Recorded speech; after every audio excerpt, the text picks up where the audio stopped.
Hello everyone! Good morning. Ayan, kagigising ko lang. Medyo ano pa yung buhok ko. Ayan, nagluto ako ng fried rice. Kung nanood kayo sa mga videos ko, marami na ako na-share na iba't ibang klase ng fried rice. Ayan. Ngayon, isi-share ko naman yung another recipe ko. Actually, first time ko itong i-try. Bari imbento, alam niyo na. Ayan, ito. Aking smoke fish fried rice or tinapa pat fried rice siya na may yan, sunny side up egg on the side. Yan. Mga na leftover food ko na lang siya sa rep. Yung tinapa ko, parang natira-tira ko na lang last nung mga videos ko. Ngayon nagkalkal kasi ako kasi naglinis ako ng rep of course. And then yan, nakita ko na meron akong tinapa. Total na 2 peraso na siya.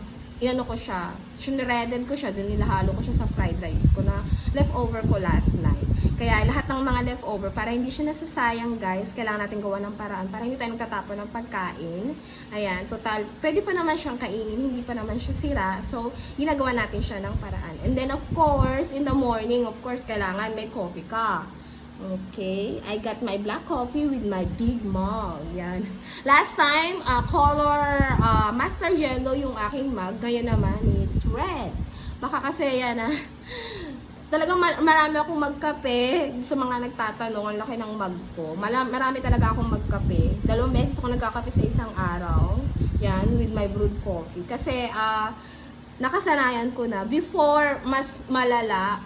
Nagkakape ako siguro mga 3 to 4 times. Kaya ngayon kinukontrol ko na lang siya kasi parang nagiging nervyosa na ako or hindi na ako nakakatulog sa gabi.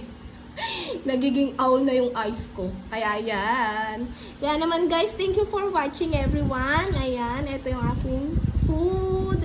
Happy morning and God bless. See you in my next video. Bye!